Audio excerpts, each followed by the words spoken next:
కృష్ణగాడి వీర ప్రేమ గాథ ఆ మెంబర్స్ సినిమాలో నటించిన హీరో హీరోయిన్స్ ఆ డైరెక్టర్ వచ్చి కూర్చున్నారండి. వాళ్ళతో కొంచెం మాట్లాడదాం. నాని గారు చెప్పండి, ఎలా ఫీల్ అవుతున్నారు సినిమా చేసినందుకు? చాలా సంతోషంగా ఉందండి. మీతో చేయటం ఇంకా చాలా సంతోషంగా ఉంది. Very very happy. నేను యాంకర్ అండి. ఓహో, బట్ ఆఫ్ కోర్స్ యాంకర్ అని రాజేసే కదా యాక్ట్ చేసావు కదా సినిమాలో. సో ఆబ్వియస్లీ చెప్తున్నా, టూర్కి వెళ్ళినప్పుడు నిజంగానే విపరీతమైన క్రౌడ్. అంటే మీరు గత సినిమాలకు ఎప్పుడైనా ఇంత క్రౌడ్ కానీ అంటే ఇంత రెస్పాన్స్ అంటే మీరు కంటిన్యూ ఇచ్చిన సక్సెస్ వల్ల ఇంత పెద్ద ఫస్ట్ అసలు ఇంత సాలిడ్ టూర్కి ఎప్పుడు వెళ్ళలేదండి ఇంతకుముందు బల్లెబల్లికి వెళ్ళాను. సూపర్ రెస్పాన్స్ అంతా. కాకపోతే ఇప్పుడు కవర్ చేసిన అన్ని ఏరియాస్ కవర్ చేయలేదు. ఈసారి అసలు మామూలుగా లేదు. మేము బతికి బయటపడతాం అనుకోలేదు. చాలా మా మా మా బౌన్సర్స్ని కొంతమంది పెట్టారు, వాళ్ళకి hats off.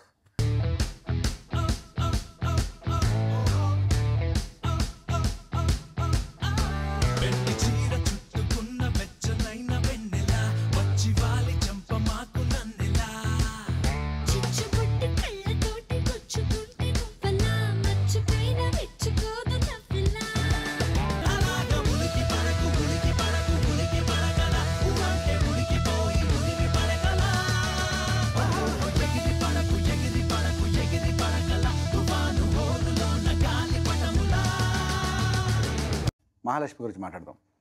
Me what's name, original name చెప్పండి. मेहरीन. मेहरीन थोड़ा क्लियर से बोलिए आप audience. Mehreen. I loved it. Mehreen. Mehndi में हाफ, रिन सोप में half. Mehreen. I just love it. Okay. Okay. Just want to ask a small question. After later, అను నువ్వు ఎలా ఫీల్ అవుతున్నావు చెప్పు. నువ్వు అను చాలా కామ్గా ఉంటాడు అనుకుంటా చూసిన వాళ్ళకి, ఎందుకంటే నువ్వు ఎంత సాడిస్టో మాకే తెలుసు. వర్క్లో ఎలా ఫీల్ అవుతున్నాను? చాలా ఆనందంగా ఉంది. మాటలు లేవు, మాట్లాడుకోవడం లేదు. చాలా బాగుంది. 10 రోజులు పనిచేసిన నీకు హను సాడిస్ట్ లాగా అనిపించి 100 రోజులు పనిచేసిన మాకు అసలు అనిపించలేదంటే దాని అర్థం నువ్వు సరిగ్గా చేయలేదు. అందుకని నీకు మాత్రం సైడ్ చూపించడం అర్థమైంది. అమ్మా బాబోయ్, చెప్పలేదు తెలుసు. ఫస్ట్ వచ్చి యాక్ట్ చేస్తుంటే చెవిలోకి వచ్చి భయ్యా దయచేసి యాక్ట్ చేయక భయ్యా అన్నాడు. ఫస్ట్ వచ్చేసినప్పుడు యాక్ట్ చేయక అన్నాడు. అదే అందుకే పిలిచారు అంటే అన్నాడు భయ్య దయచేసి నువ్వు యాక్ట్ చేయక భయ్యా, మామూలుగా ఇచ్చే అన్నాడు. జోక్ చేస్తున్నావు, జోక్ కాదు భయ్య ప్లీజ్ అన్నాడు. అప్పటి నుంచి స్టార్ట్ ఎవ్రీడే ఈ లూప్ అనవాడు మాకు. రాజేష్ అంటుండేవాడు, అంటే యాక్ట్ చేయదు ఎందుకంటే అంత బ్యూటిఫుల్ అది. లేదురా వాళ్ళ కూడా తీసుకొచ్చాను. ప్రేమ కదన్నావు, ప్రేమ ఎదురా చూడరా. ఇదిగో ఇది ఉందే, దీనికి మనకి అస్సలు పడదు. ఉన్న పడంగా వీక్ స్పెల్లింగ్ చెప్పరా. ఈ వీక్ దా లాస్ట్ వీక్ దా, ఇది అందరికీ తెలిసింది. సో నీకెలా అనంతపురం అంటే నువ్వు ఇక్కడ హైదరాబాద్లో పెద్ద ఆర్టిస్ట్, ఇక్కడంతా క్యారన్ ఇరవై అంతా స్టూడియోలోనే షూట్ చేస్తుంటావు. మరి అనంతపురం ఊరకొండ ఇలాంటి ఏరియాలకు వచ్చి అలా కష్టపడుతూ ఫ్యాన్స్ మధ్యలో అందరూ తోస్తుంటే ఎలా అనిపించింది? ఎలా అనిపించింది కాదు కానీ ఫస్ట్ డే షూటింగ్ వచ్చినప్పుడు వస్తే రూమ్ ఏదంటే రూమ్ అక్కడ గుర్తుంది నాకు. ఏంటిది అన్న రూమ్ అన్నారు, ఈ రూమ్ అన్నారు, ఇదే రూమ్. సరే నాకు ఈ రూమ్ నచ్చలేదు అన్న. వేరే పెద్ద రమ్మ తీసుకెళ్ళి మీ రూమ్ చూపించారు. నాదే బెటర్ కదా అనిపించింది. మీ రూమ్ చూపిస్తే నాదే బెటర్ కదా అని చెప్పి ఎక్కడ ఉంటారు? వద్దు సార్ నేను అక్కడికి వెళ్ళిపోతాను. సో అలాంటి పరిస్థితిలో షూట్ చేశారు కదా. సో మరి ఈరోజు రెస్పాన్స్ కాదు, ప్రతి ఒక్కరు ఏమన్నారంటే అనంతపూర్ బ్యాక్గ్రౌండ్లో బేసిక్గా ఇప్పుడు ఎక్కడ తీసేస్తారు కదా ఆర్ఎస్సీలో అడవిలో గట్రా, అనంతపూర్ బ్యాక్గ్రౌండ్లో అలాంటి లొకేషన్స్ ఎక్కడ అనుకుంటున్నాను మీకు తెలిసే ఉంటుంది. అది ఆ లొకేషన్స్ అక్కడ ఎక్కడ ఉన్నాయి బ్యూటిఫుల్ అని ఎవ్రీబడి అంటే ఎవరు వెళ్ళలేదు ఇప్పుడు దాకా చూపించలేదు. కాబట్టి ఇప్పుడు ప్రాబ్లం ఏంటంటే మన ఇంతకుముందు రాయలసీమ బ్యాక్డ్రాప్ సినిమాలు, ఫ్యాక్షన్ సినిమా ఇల్లులు, ఆ సినిమాలో చూపించిన ఇల్లులన్నీ మన ఇక్కడ నానకరామూడి స్టూడియోలో. సో తెలియకుండా ఈ ఇల్లులు అక్కడ ఉన్నాయని అనుకుంటున్నారు. అవును, ఒక మండువా ఇల్లు అంటే అక్కడ ఉన్న ఇల్లులు వేరేగా ఉంటాయన్న సంగతి తెలియదు. ఇప్పుడు మనకి మహాలక్ష్మి ఇల్లు ఉంది సినిమాలో, ఆ పిల్లర్స్ అన్నీ ఎంత బాగుంటాయి. అది అది సెట్ డిజైన్ లాగా ఉండదు. పైనుంచి మాట్లాడితే కింద అన్న ఏం చేస్తున్నాడు ఇల్లులోంచి అవన్నీ ఒరిజినల్ లొకేషన్స్ ఇచ్చే అందమే వేరు. మనం ఏమనుకుంటామంటే సినిమాల్లో చూపించిన విలేజెస్, సినిమాల్లో చూపించిన ఊర్లు హైదరాబాద్లో ఉన్న వాళ్ళు ఏమనుకుంటారంటే అలా ఉంటాయి అనుకుంటారు ఊర్లు. అవి ఊర్లు కాదు, అవి మన సిటీ అవుట్స్కట్స్లో స్టూడియోలు అవి. సో ఒరిజినల్ లొకేషన్కి వెళ్తే ఎప్పుడు అందమే వేరు. ఒక ముద్దు వచ్చు కదా. అవన్నీ పెళ్లి తర్వాతే అని చెప్పానా? నేను చెప్పానా? నీకు చెప్పానా? ఏంది టైంలో ఫోన్? ఫోన్ కాదు, పాటలు వింటున్నా. పాటలు. అబ్బబ్బబ్బబ్బా, ఏం అబద్ధాలు ఆడుతున్నావే. చూప్. ఓసారి ఫోన్ ఇవ్వే. మంచి ముహూర్తాలు ఉన్నాయంట, మాట్లాడేద్దాం. సరే ఇస్తా, ఒక్క నిమిషం. అన్నయ్య ఏంది? So just one ask you small question. ఫాస్ట్గా చెప్పాలి answer, okay? You need to answer very fast. Okay, tell me how many breakups till now. Make it fast. Yeah. Oh shit. One, I think. Huh? One అంట 100. 1. Okay, that's love. Okay, అను నీ పెళ్లి గురించి మాట్లాడుకుందాం ఇప్పుడు కొంచెంసేపు, వద్దా? ఈ cinema లాంటి లవ్ స్టోరీ ఒక సీన్ మీ లైఫ్లో జరిగిందా? ఆబ్వియస్లీ ఫోన్లు మాట్లాడుకుంటాం, మహాలక్ష్మి ఇంకా కృష్ణ గారు ఆబ్వియస్లీ ఫోన్లు మాట్లాడుకుని లవ్ స్టోరీ ఉంటుంది. అలా కొన్ని ఉంటాయి, కొన్ని ఇంకా ఎక్కువ పోయిటిక్గా ఉంటాయి, అంటే రియల్ లైఫ్ కంటే కూడా ఎక్కువ పోయిటిక్గా. ఒక మూన్ లైట్ అంతేగా మరి ఆబ్వియస్లీ, అంటే ఇప్పుడు బ్యాక్గ్రౌండ్లో ఒక మూన్ లైట్తో ఆ చిన్న గట్టు మీద ఇద్దరం పెళ్లి బట్టలు వేసుకొని కూర్చొని చూసుకోవడం, అయితే అలాంటి డిస్కషన్స్ కానీ, లేదంటే ఈ పక్కన ఒక ఫ్రెండ్ని పెట్టుకొని ఆ గేమ్ ఆడటం, ఇలాంటి రియల్ లైఫ్లో జరగడం కొంచెం కష్టం. బట్ సో సినిమా కాబట్టి మనకు ఆ చిన్న లిబర్టీ ఉంటుంది, అండ్ అదే అందం, అదే దాన్ని అది చూడటానికి వస్తారు కదా, ఎంజాయ్ చేస్తారు. పెళ్లి సినిమాలో మహాలక్ష్మి మిమ్మల్ని కొట్టిందా? సినిమాలో మహాలక్ష్మి కొట్టిందా? రియల్ లైఫ్ లో మీకు ఎవరైనా కొట్టారు పెళ్లికి ముందు? అని పెళ్లి తర్వాత కొడుతుంటారు రోజు, వేరే పెళ్లికి ముందు ఎప్పుడైనా కొట్టారా? బేసిక్గా మీ ఇంట్లో పరిస్థితి ఏంటో నాకు అర్థమవుతుంది క్వశ్చన్. సో కొట్టడం అంత సీన్ లేదు, బట్ నేను చాలా మాటిస్తుండే, అంటే చాలా రిజర్వ్. ఈ రోజు మిమ్మల్ని కొట్టారు, మనం కొట్టాలంటే మనం వెళ్ళి వాళ్ళకి ఏదో ఒకటి ప్రపోజ్ చేయడం, లేదంటే వాళ్ళని ఇబ్బంది పెట్టడం ఏదో చేస్తే కొడతారు. అసలు అలా చేసిన రోజే లేదు.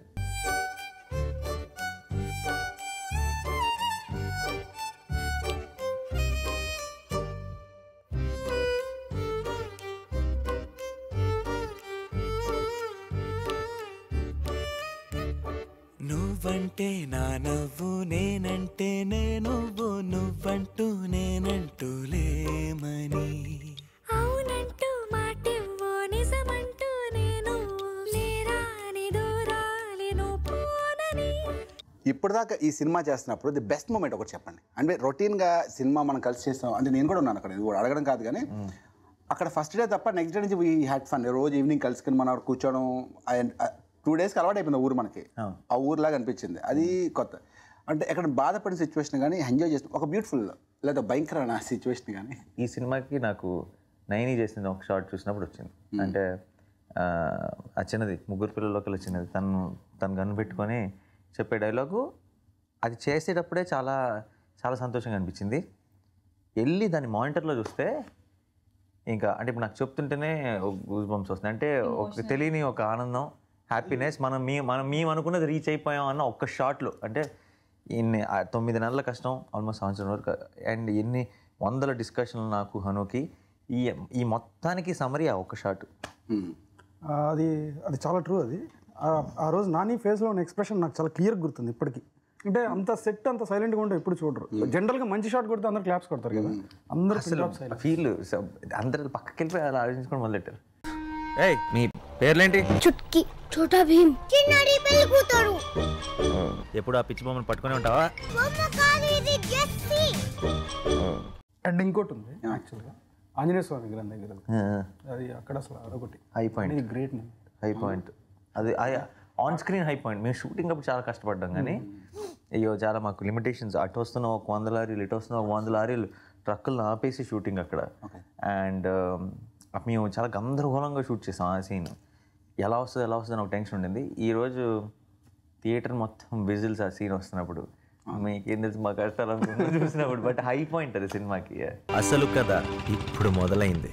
15 సంవత్సరాలుగా ఎదురు చూస్తున్న అవకాశం 4 చక్రాల బండిలో హనుమంతుడి సాక్షిగా ఎదురుపడింది. ఆ క్షణం నుంచి నా జీవితం అదే హనుమంతుడి సాక్షిగా జరిగిన కురుక్షేత్రం అయిపోయింది. ఇల్లు అయిందంట అను. సినిమా స్టోరీ కొత్తగా, అంటే ఇప్పటికీ కొన్ని వేల సినిమాలు వచ్చాయి, ఎందుకని కొత్తగా ఏం చేస్తాను ఫీలింగ్గా ఉన్న పరిస్థితి, ఆడియన్స్ ఉన్న పరిస్థితుల్లో చాలా యాడ్ చేసి ట్రాక్లు పెట్టో చేస్తున్న రోజుల్లో ఈ థాట్ ఎలా వచ్చింది నీకు? ఎలా వచ్చింది ఆ కథ? మామూలు జనరల్గా పుట్టిందా, నీకైనా చూస్తే ఇన్స్పైర్ చేసిందా? జనరల్గా పుడుతుంది కాదు ఈ కథ. ఫస్ట్ బేస్ ఐడియా వచ్చి ఫస్ట్ నానిని కలిసినప్పుడు యూస్ టు డిస్కస్. అప్పుడు అంతకుముందర ఏదో ఒక లవ్ స్టోరీ అని ఒకసారి కలిసాను, తర్వాత ఇంకోటి ఏదో యాక్షన్ స్టోరీ అని కలుసున్నాను, కనెక్ట్ అవ్వాలి. మళ్ళీ ఫోన్ ఎత్తేవాడు కదా, 2 రోజు ఫోన్ చేస్తే అలా థర్డ్ డే ఇప్పుడు ఈ స్టోరీకి కలిసాం. అలాగా కలిసినప్పుడు ఒక చిన్న పాయింట్ దగ్గర స్టార్ట్ అయింది డిస్కషన్ ఇద్దరి మధ్యలో. సో దీన్ని నెక్స్ట్ లెవెల్ తీసుకెళ్ళాలి. జస్ట్ తర్వాత ఒక 2 days తర్వాత ఒక చిన్న ఒక లైనప్ చేస్తే మొత్తం స్టోరీ ఒక లాగా వచ్చింది ఒక దగ్గరికి. మెయిన్ దీంట్లో ఇద్దరికి కిక్కిచ్చిన ఐడియా ఏంటంటే ఓన్లీ పిల్లలు సెంటర్ అవటం స్టోరీ. మెయిన్ స్ట్రీమ్ ఎప్పుడు కథలు ప్రతి థియేటర్లో లవ్ స్టోరీ ఉంది, ప్రతి ఇంట్లో ఒక లవ్ స్టోరీ ఉంది, అలాగే ఈ కథలోనే ఒక లవ్ స్టోరీ ఉంది. విచ్ ఈస్ ఫస్ట్ ఏంటంటే అది హార్ట్ కథకి. ఇప్పుడు రన్ చేయడానికి మొత్తం బ్రెయిన్ ఫంక్షనింగ్ అంతా కావాలి. దీనికి పిల్లలు అనేవాళ్ళు సెంటర్ చేస్తే స్టోరీలో కొత్తగా ఉంటుంది కథ అనేది ఫస్ట్ ఫిక్స్. ఇద్దరం ఎక్సైట్ అయింది కూడా అదే బేసిక్. ఇది ఏంటంటే రెగ్యులర్ సినిమా లాగా ఉండకుండా కొత్తగా కనపడుతుంది స్క్రీన్ మీద, ఎందుకంటే పిల్లలు మెయిన్ స్ట్రీమ్లో ఉండటం. ఓకే, ఇక్కడ పిల్లలు మెయిన్ స్ట్రీమ్లోకి వచ్చారు, దీన్ని నెక్స్ట్ లెవెల్కి ఎలా తీసుకెళ్ళాలంటే చంపడానికి ఎంత పడతారా, ఇంకో దానికి ఎంత పడతారా, ఎలా పడతారు. ఫస్ట్ అనుకున్నప్పుడు 30 minutes దగ్గర హీరో ఇంటారు కదా స్టార్టింగ్లో. అప్పుడు నెక్స్ట్ లెవెల్ ప్రాబ్లం రావాలి కథలోకి. అంటే ఓన్లీ ఫ్యాక్షన్ అన్న దీంట్లోనే వెళ్తే నెక్స్ట్ హై రాదు, సెకండ్ హాఫ్ స్టోరీకి పెద్ద ట్రిగ్గర్ దొరకదు. అప్పుడు నేను ఎప్పుడో ఒకసారి చదివింది గుర్తుంది నాకు. అర్జెంటీనాలో ఒక డ్రగ్ పెడ్లర్ని ఒకరిని అరెస్ట్ చేశారు. అలాగే తను అదని ఎవరికి తెలియదు ఒక ఇన్సిడెంట్. నెక్స్ట్ వచ్చేసి అదే టైంలో ఒక టెర్రరిస్ట్ని అరెస్ట్ చేశారు. ఎక్కడ మన మధురై కాదు సారీ, ఎక్కడో నాందేడ్ ఎక్కడ సమ్వేర్. తను 6 months ప్రిజన్ కంప్లీట్గా. కోర్టు పనిష్మెంట్ ఇవ్వటం, తను సెంట్రల్ జైల్లో ఉండటం, బయటికి రావడం జరిగింది. దాని తర్వాత ఎప్పుడు రీసెంట్గా ఇంకో దగ్గర అరెస్ట్ చేశారు. అప్పుడు తెలిసింది ఏంటంటే వీడు ఆల్రెడీ ఒక 6 months జైల్లో ఉండి వచ్చాడని. ఆడు తెలియదు, వేరే కేసులో వేరేలాగా ఉంది. సో ఇవి అక్యుములేటెడ్గా ఎప్పుడో నాకు ఇదేదో మంచి ట్రిగ్గరింగ్ ఐడియా వాడాలి అన్నది ఎప్పుడో ఉండింది. అది కరెక్ట్గా దీంట్లోకి వచ్చి కూర్చుంది. నీ పేరేంటమ్మా? అబ్దుల్ అజీమ్ అల్ Hakim Mohammed bin Syed Aziz David Ibrahim. నేను అడిగింది నీ పేరమ్మా, నీకు తెలిసిన పేర్లు కాదు. కృష్ణ క్యారెక్టర్ పిరికితనం లేదు తన క్యారెక్టర్లో మహాలక్ష్మితో ఉన్న ఎఫెక్షన్ అదేదైతే ఉందో లవ్ అన్న దాని మీద ఉందో అలా బతకాలన్న తాపత్రయం ఉంది, తనతో బతకాలన్న తాపత్రయం ఉంది. అది మెయిన్ ఫోకస్ చేసింది. సో ఈ బతకాలన్న తాపత్రయానికి భయం అనే రిఫరెన్స్ ఒకటి కావాలి.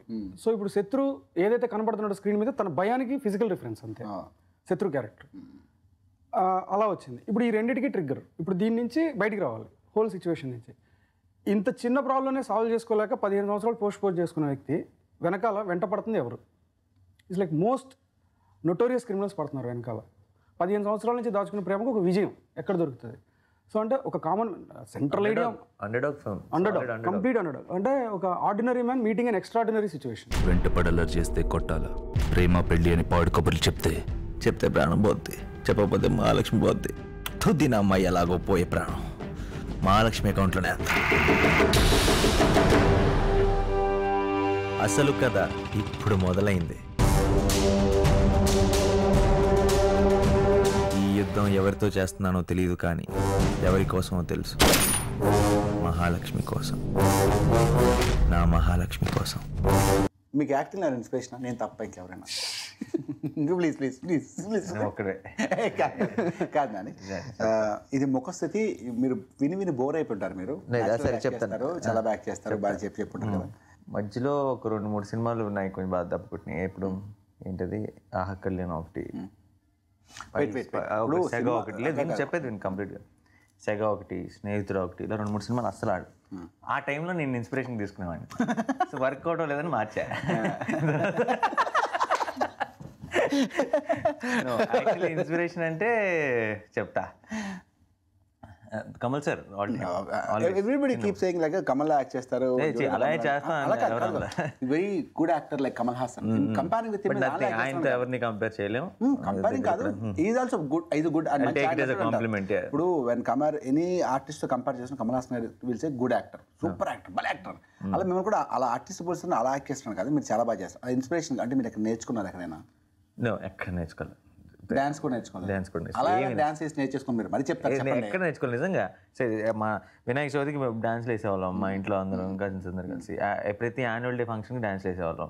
అప్పుడప్పుడు తలుపు వేసేసుకొని టీవీలో చిరంజీవి గారు డాన్స్ చేస్తుంది చూసి వేసేవాళ్ళం.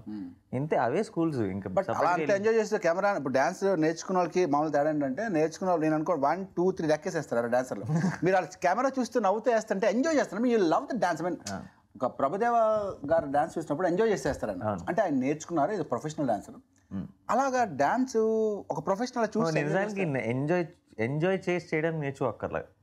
నంబర్లు ఫాలో అవ్వాలంటే నేర్చుకోవాలి, కానీ ఎంజాయ్ చేసి చేయటం అంటే మీరే చెప్తున్నారు, దాంట్లో క్వశ్చన్లోనే ఆన్సర్ ఉంది. ఎంజాయ్ చేసి చేస్తాను అంతే, నేర్చుకోవాలి. వచ్చేసాడు చూడు పొద్దున్నే ఆ సూర్యుడు, చలి పుడితే దిగిపోతాడు మారగిలే పగలే పేడంటాడు మండుతున్న కొండే పైన ఓ సంద్రముంది గుండెల్లోన వీరాసుర గుణముల్లోన కర్ణుడికి కజిన్స్ మేమురా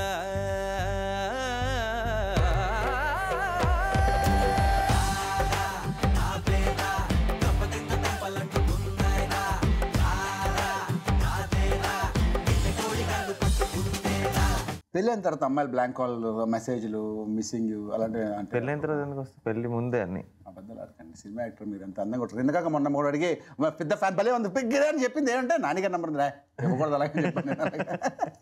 మొన్న భలే ఉంది సూపర్. అదే సో మీరు నువ్వు అంటున్నట్టే బేసిక్గా నువ్వు ఎవరు నంబర్లు ఇవ్వట్లేదు కాబట్టి అది నాకు మెసేజ్లు కూడా రావట్లా. సరే ఈ అబద్ధం పక్కన పెడదాం. ఇప్పుడు after this movie did anyone propose to कोई प्रपोज किया? Propose. अभी तक तो I've just How are been you on getting the reviews and everything? the How do you tour. feel about it? It's been very positive actually, and it feels amazing that in your first film the people are liking your work, and especially like the way Hanu sir has actually characterized Mahalakshmi. It's really amazing, and it feels nice. స్వామి మీకెంతో ధైర్యం ఉంది కదా, అందులో చెంచాడు మా కృష్ణ గారికి కూడా ప్రసాదించు చాలు. నా భయం నా ధైర్యం అన్నీ నువ్వేనే మహాలక్ష్మి. అను ఈ సినిమా ఎక్స్పీరియన్స్ గురించి మేము రెగ్యులర్ చెప్పేదే విభిన్. నీకేమైనా కొత్త ఎక్స్పీరియన్స్ సినిమాలో కష్టమైన సిచ్యువేషన్ లేకపోతే ఫ్రస్ట్రేషన్ ఏదో ఒక ఇన్సిడెంట్ అంటే బెస్ట్ మొత్తం ఇన్సిడెంట్ ఉంటుంది కదా, నాకు కూడా చెప్తాను తర్వాత. నువ్వు చెప్పి నేను చెప్పానా? రోజు నైట్ ఇక్కడ నుంచి 3-4 టైమ్స్ వచ్చాను అక్కడికి. రోజు ఇన్నోవాళ్ళు వచ్చాడు. రాత్రి షూటింగ్ 9కి బయలుదేరాం. ఇన్నో డ్రైవర్ నిద్ర వచ్చేస్తుంది మధ్య మధ్యలో అని చెప్పి ఆడితే పాటలు పాడుతున్నాడు. ఇప్పుడు ఏ పాటలు తెచ్చా మా అబ్బే మా సకేసింది వెనకాల మా అసిస్టెంట్ నా మేకప్ శత్రు ఒకసారి క్లాప్స్ కొడితే పాడితే ఏం తింటావు తాగుతావా అని చెప్పి నేను డ్రైవ్ చేయనంటే మా వద్దు సార్ అన్నాడు. నేను డ్రైవింగ్ వచ్చా అని చెప్పి మళ్ళీ కొంచెం నేను డ్రైవ్ చేయడం. ఎప్పుడు 6 hours కదా రోజు నైట్ వచ్చేసరికి 3-4 అయ్యి దానికి వచ్చేసరికి ఇది ఒక రకమైన 3-4 టైమ్స్ కూడా టెన్షన్ డ్రైవర్ తోటి మధ్యలో వచ్చేసి బయట నిద్రపోతున్నావా లేదు రోజు. ఆ తర్వాత ఒకసారి శత్రువుతో వస్తుంటే ఒక డాబా దగ్గర దిగి కొంచెం ముందుకెళ్ళి సమ్ టాయిలెట్స్ కోసం దిగి వస్తున్నప్పుడు ఎక్కిపోతే శత్రువు పర్స్ పడిపోయింది. ఎక్కడ డాబా దగ్గర కొంచెం ముందు అక్కడ హైవే పక్కన ఒక పెట్రోల్ బంక్ నాకు గుర్తు. అదే బస్ ఇది 400 కదా వెళ్ళిపోయింది. 400 600 450 kilometers 450 సంథింగ్ వెళ్ళిపోయింది. వెళ్ళిపోయాం.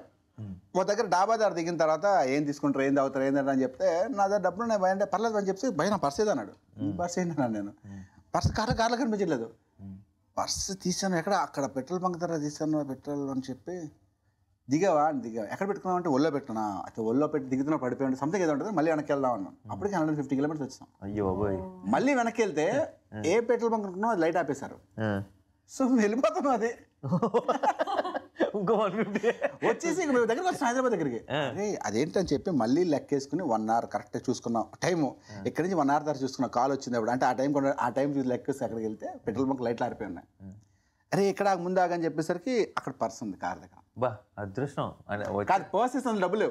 ఓహో తీసుకుని ఎవరో అయితే కార్డ్స్ ఉన్నాయి అమ్మాయి కార్డ్స్ డబ్బుల కోసం ఎంత ఉంటాయి కదా 3000 అంటే డబ్బులు ఇంపార్టెంట్ కదా వెళ్ళిపోతాం అంటే కార్డ్స్ ఉన్నాయి అన్నాడు. కార్డ్స్ కోసం వెనక్కి వెళ్ళాం. కార్డ్స్ ఉన్నాయి బాయ్ థ్యాంక్స్ అని పర్స్ పెట్టిన తర్వాత డబ్బులు లోపల పెట్టామంటే ఇలా పెట్టాను కదా అలా వెళ్ళి పెడతాను చూస్తే మావాడు వెళ్ళి సార్ ఇక్కడ డబ్బులు ఉన్నాయి 10 రూపాయలు అన్నాడు. చూస్తే పక్కన 100 రూపాయలు ఉంది అన్నాడు. మొత్తం అంతా గాలికి ఎగిరిపోయి ఎక్కడ డబ్బులు అంతా. సీరియస్లీ వీ గాట్ మ్యామ్ ఇది beautiful incident. Next day morning 6:30 ఇప్పుడు వచ్చాం. మధ్యాహ్నం 12 గంటలకు రావాల్సిందే. ఇలాంటి ఇన్సిడెంట్ బోల్డ్. మోస్ట్ టఫ్ సిచ్యువేషన్ ఏంటంటే మహాలక్ష్మి నాని ఇంటికి వస్తుంది, కృష్ణ ఇంటికి వస్తుంది. దాంట్లో ఆ సీను యాక్చువల్గా చాలా ఒక 3-4 days పట్టింది దాన్ని విజువల్ డిజైన్ క్రాక్ అవ్వడానికి. షూటింగ్ డే ఏమో వచ్చేస్తుంది, మొత్తం సెటప్ అంతా సెట్ అయిపోయింది దానికి. అంటే అది గ్రేట్ మూమెంట్ సినిమాలో. అంటే కృష్ణ మహాలక్ష్మి స్టోరీ సెపరేట్గా చూస్తే అది హై పాయింట్ కథలో. అంటే వాళ్ళిద్దరిని అంత క్లోజ్గా ఎవరు చూడరు, అక్కడే ఫస్ట్ టైం కనిపించేది. అది కంక్లూజన్ యాక్చువల్గా. అంటే ఇద్దరి ఇంటెన్షన్స్ చాలా క్లియర్గా ఉంటాయి ఆ సీన్లో. దాన్ని అంటే సీన్గా ఉంది పేపర్ మీద, దానికి ఆ విజువల్ సపోర్ట్ కావాలి కంపల్సరీ, లేకపోతే వర్కౌట్ అవుతుంది. అంటే వాళ్ళ సోల్స్ కనపడవు బయటికి. అది కనపడటానికి దగ్గర షూటింగ్ డేట్ వచ్చేస్తుంది. 3 days ఉంది ముందర. ఇంకా అసలు నేను యువరాజు నైట్ పడుకునేవాళ్ళం కాదు. అంటే వాళ్ళిద్దరూ ఫస్ట్ టైం హక్ చేసుకుంటారు దాంట్లో. దెన్ వీళ్ళిద్దరూ ఉన్న ప్రైవసీ ప్లేస్ అది, దీన్ని ఎవరు చూడకూడదు అంటే ఇట్స్ డార్క్, పిచ్ డార్క్. అప్పుడు కరెక్ట్గా పవర్ పోవటం, టక్కన మూన్ ఎంటర్ అవటం, అంటే జస్ట్ ఒక గ్లోరీ వస్తుంది వాళ్ళ లైఫ్లో. అది ఫస్ట్ క్రాక్ అయింది. అది వచ్చినప్పుడు థాట్ వచ్చినప్పుడు అమ్మయ్య సర్వే అయిపోయినారు బాబు, ఇంకా దీనికి అనుకుని దాన్ని చేయడానికి ముందు రోజు నైట్ వెళ్ళి మళ్ళీ చూసుకోవడానికి ఎక్కడెక్కడ ఏం పెట్టుకోవాలి, లైట్లు ఎటు తీసుకురావాలి, ఎందుకంటే వెరీ లెస్ టైం ఆ టైంలో, ఎందుకంటే ఆ లొకేషన్ ఏదో ప్రాబ్లం ఉంది మళ్ళీ తర్వాత. సో తక్కువ టైంలో క్రాక్ చేయాలి దాన్ని డేలో, అదొక ప్రాబ్లం ఉంది. నెక్స్ట్ అదే రోజు నా ఫేవరెట్ షాట్ కూడా దాంట్లోనే ఉంది. వాళ్ళిద్దరు పెళ్లి బట్టల్లో ఉన్నప్పుడు ఒక ట్రాక్ షాట్ బయటికి రావటం, అది యాక్చువల్లీ చాలా ఈస్థెటిక్ కనెక్షన్ రెండింటికి. అంటే వాళ్ళిద్దరిని చూస్తే పల్లకీలో ఉన్నట్టుంటారు నార్మల్గా, ఒక అంటే నేచర్ వాళ్ళిద్దరిని పల్లకీలో కూర్చోబెట్టినట్టు ఉంటుంది చూసుకుంటే. And at the same time లిటప్ వచ్చి ఫ్రంటల్ ఉంటుంది కంప్లీట్గా, చిన్న కాంట్రాస్ట్, బట్ మూన్ వచ్చి వెనకాల ఉంటుంది. సో కంప్లీట్ ఒక ప్యాటర్న్ ఉంటుంది దాంట్లో. So that was terrific shot actually. ఆ మొత్తానికి కృష్ణ మహాలక్ష్మి చెప్పిన 2 ఎపిసోడ్స్ ఒకటే లొకేషన్, బట్ అది టైట్ లొకేషన్, మళ్ళీ చాలా టైట్ కూర్చున్న స్లాబ్ ఏ మూమెంట్ అది అసలు టఫ్ ఏంటంటే నా భయం ఏంటంటే అటువైపు నడవద్దన్నారు, ఎప్పుడైనా స్లాబ్ అది ఎప్పుడైనా పడిపోవచ్చు అండి, ఇది 100 years కనీసం నించో పడిపోతే కంప్లీట్ స్లాబ్ తో సహా ఇద్దరు పడిపోతారు. దానికి వెళ్ళదు కింద చిన్న సపోర్ట్, స్లాబ్ కి సపోర్ట్ ఏంటంటే చెక్క కర్రలు పెట్టారు సపోర్ట్ కింద, దాని మీద ఇద్దరు కొలాప్స్, కన్స్ట్రక్షన్ మొత్తం కొలాప్స్ అయిపోతుంది. కర్రలు మనం పెట్టామా వాళ్ళు పెట్టారు, వాళ్ళు పెట్టించారు, మనం కొన్ని ఎక్స్ట్రా పెట్టాం, మనం ఎక్స్ట్రా పెట్టుకున్నాం కొంచెం. వాళ్ళు అలా వదిలేసారు, అది వాడరా ఇల్లు వాళ్ళు, మనం సెటప్ చేసుకుని పైన. అది అసలు దారుణమైన కండిషన్. అది 15 minutes తీయాలి షాట్, లేకపోతే లైట్ పోద్ది. 15 minutes అది చాలా టఫ్ షాట్ యాక్చువల్గా, ఎందుకంటే చిన్న పంచి గించి కట్టుకుని వెళ్ళి కూర్చుంటుంటే ఇది పడిపోతే అనుకుంటే కూర్చున్నా, భలే మేనేజ్ చేసుకున్నాను. వీరాంజనేయ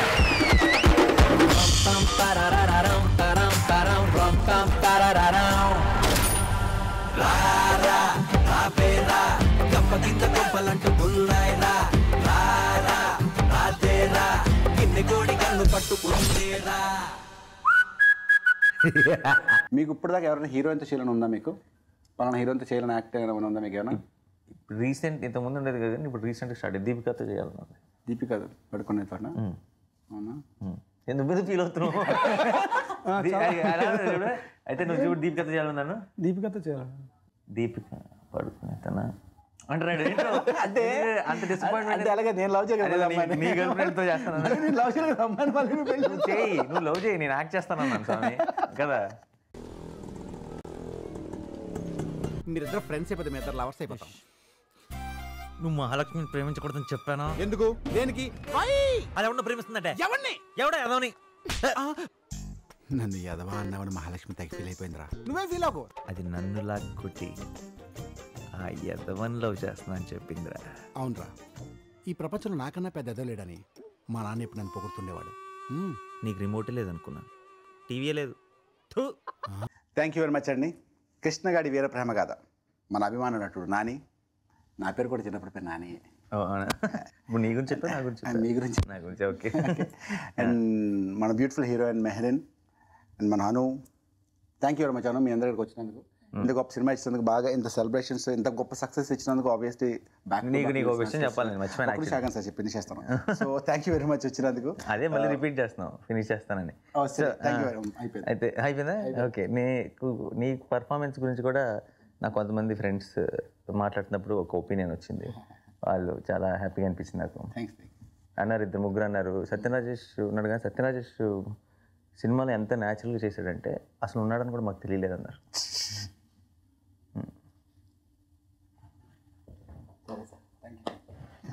అటు కాదు, ఇటు. అది జరగాల్సిందే, లేకపోతే ఇష్టం వచ్చినట్టు రెచ్చిపోతున్నాడు. దాని నుంచి ఫస్ట్ ఆఫ్ ఆల్ అందరికీ మా అందరి తరఫు నుంచి థ్యాంక్ యూ సో మచ్, ఈ సినిమాని ఇంత పెద్ద సక్సెస్ చేసినందుకు. అండ్ మేము నమ్మిన ఒక ఏమంటారు మంచి సినిమా చేస్తే ఎప్పుడు సపోర్ట్ చేస్తాం అని మాతో ఉన్న సపోర్ట్ చేసిన ఆడియన్స్ అందరికీ అండ్ మీడియా వాళ్ళందరికీ థ్యాంక్ యూ సో మచ్.